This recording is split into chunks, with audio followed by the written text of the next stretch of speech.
Good day, everyone, and welcome to our webinar entitled Ground and Norm of Morality, Personal Nature and Human Dignity.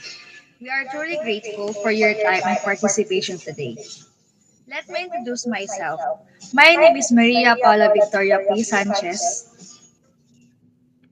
And I'm Vanessa May Igranadil, and this webinar aims to understand how morality is grounded in who we are as a human, and human dignity serve as the standard for determining what is ethical, moral, good, and right. So, shall we start?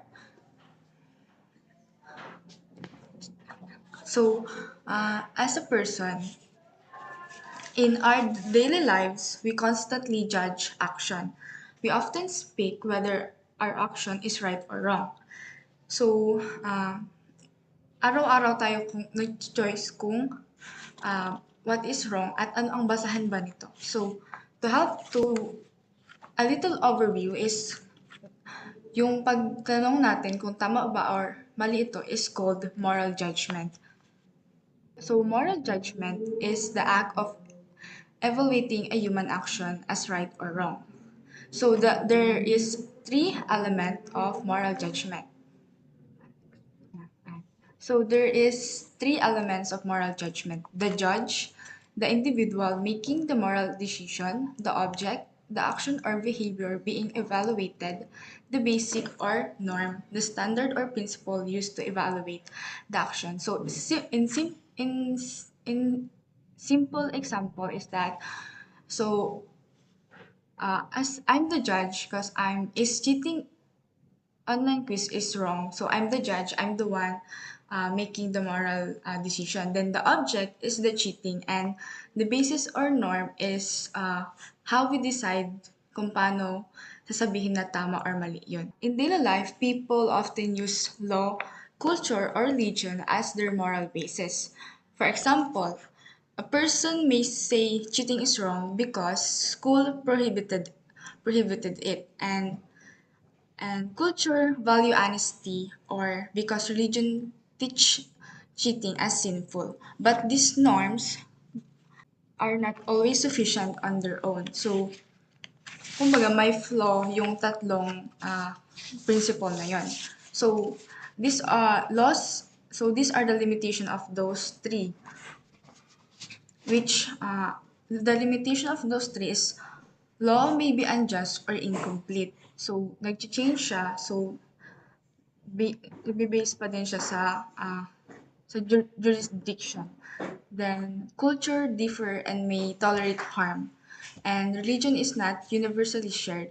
So those three principles are flawed. So they are not universal. So we need other principle or norm that are universal and applicable to all. So where we saan tayo maghahanap ng norm na applicable sa lahat at universal.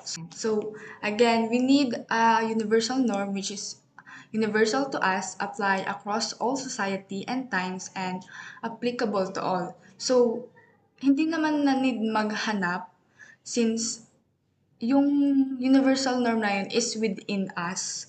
So, dyan papasok yung tinatawag natin na human nature, which are all shared by us. This personal human nature is shared by all, a common foundation for every human being. It's present on us, and no discrimination applies. Equality, fostering inclusivity, and universal and objective. So, ito yung hinahanap natin na universal norm na applicable sa atin. Since ang personal human nature are within us, lahat sa atin, lahat na human ay meron nito. So, ano nga ba ang personal human nature? Human nature is what all human beings shared. First, we are embodied, meaning we exist through our bodies. We are rational, meaning we can think and understand truth. We are free, meaning we can choose and are responsible for our action. For example, a student chooses whether to study or cheat. This shared nature applies to all people, making it universal basis for morality. Since because humans are rational and free, every person has inherently dignity. This dignity does not depend on grades, status, or success. Even when a person does wrong, this dignity remains. So, kahit may mali kang nagawa, since tayo ay free, rational, yung tatlong yon is binubuo niya ang human dignity. Yung human dignity natin is andyan na yun sa atin, kumbaga natural na. Kahit may mali tayong magawa or kahit status natin sa buhay, meron pa rin tayong human dignity. At ito ay untouchable, hindi ito nahawakan ng iba kasi nga nasa atin siyang within sa atin. Then, inherently worth, every individual possess intrinsic value simply by virtue of being human. So, yung human dignity is within us and it's not touchable kasi nasa atin yon at uh, ang human dignity natin ay isang unique trait natin. So, man as a person. So, man as a person is conscious, free, and responsible. We are oriented toward truth and the good. Because of this, we are accountable for our action. So, man as a person, uh, to be a to be a person is to embody self-awareness, freedom, and responsibility.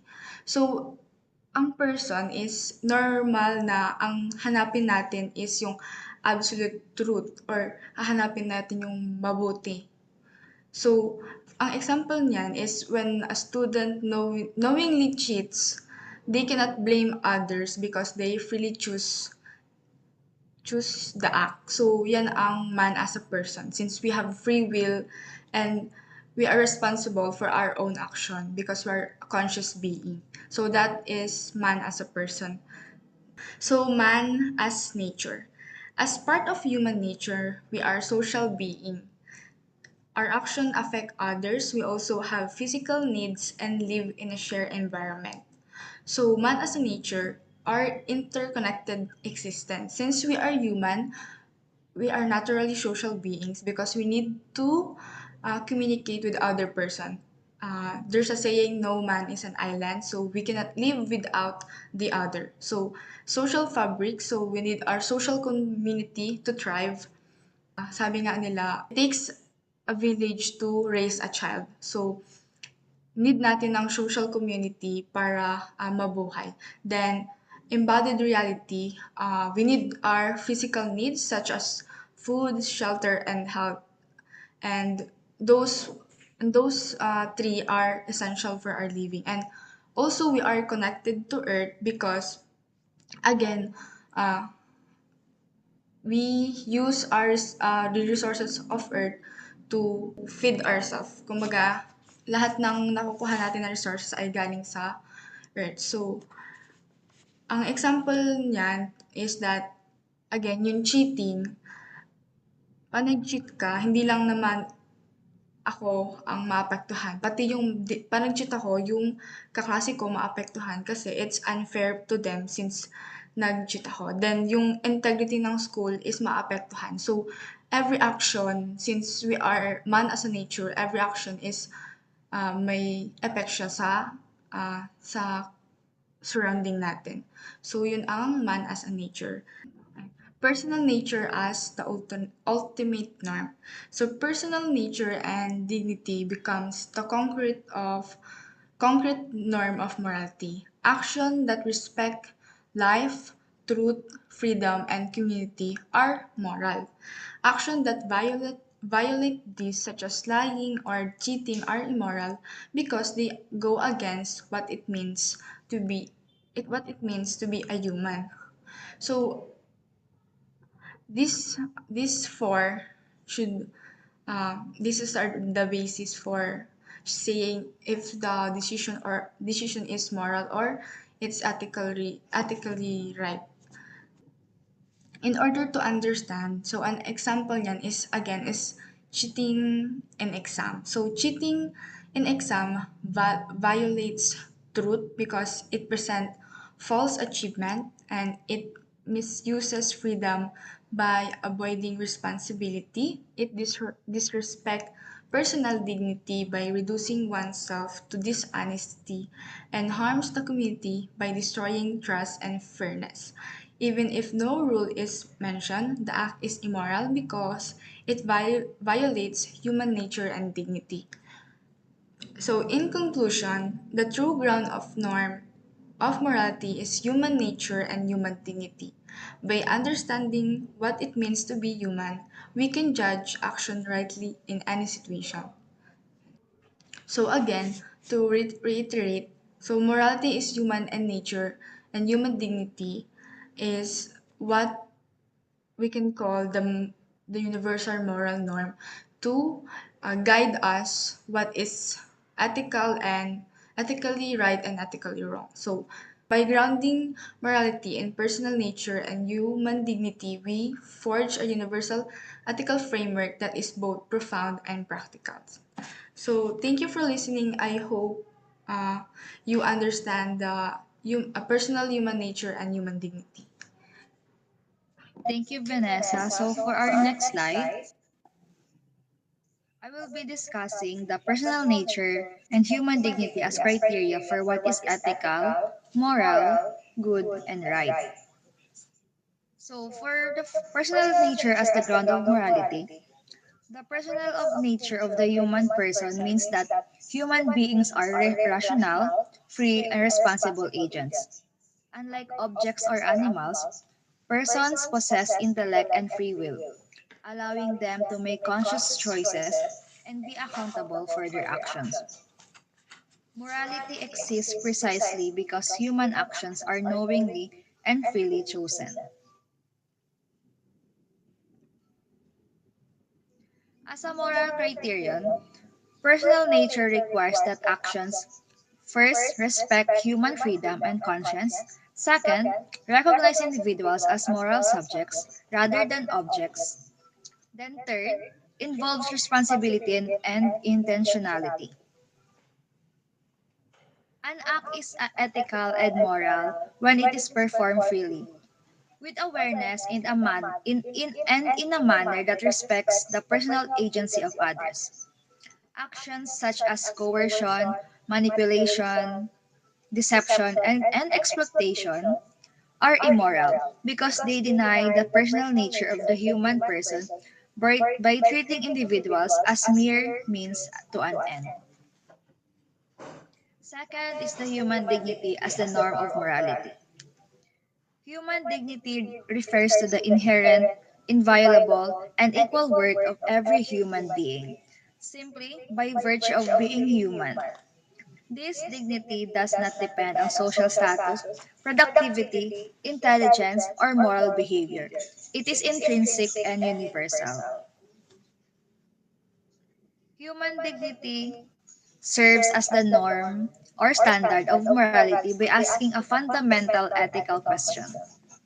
Does this action respect or violate the inherent worth of a human person? An action is morally good and right if it, first, respects life, freedom, and bodily integrity. Second, upholds equality, justice, and human rights. And lastly, promotes the well being of persons and the common good. Conversely, actions that degrade, harm,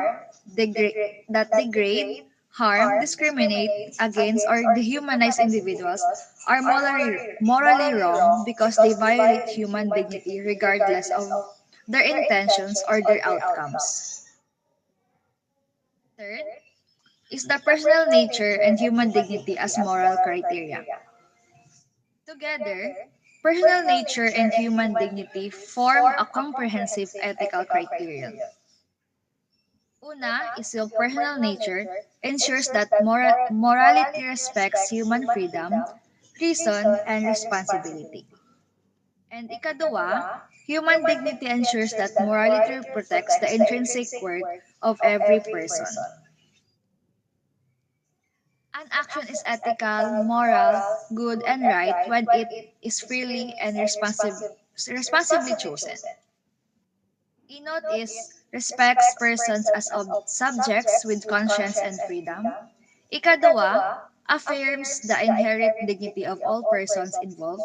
And ikatulo, contributes to authentic human flourishing and the common good. This approach moves morality beyond mere rule following or consequence calculation, and it centers it on respect for the human person. So, this is our conclusion. The ground and norm of morality are rooted in the personal nature and human dignity of the human person.